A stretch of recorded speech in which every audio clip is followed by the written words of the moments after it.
السلام عليكم، صباح الخير او مساء الخير على حسب التوقيت اللي هتشوفيه فيه.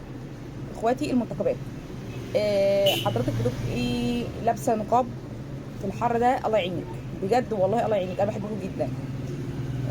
والجو حر مع النقاب مع الخنقه، مع احنا نفسنا مش طايقين نفسنا، ما بالك انت لابسه كده ولابسه اللبس الزي بتاعك. بجد الله يعينكم والله العظيم ثلاثة، الله يعينكم. تمام.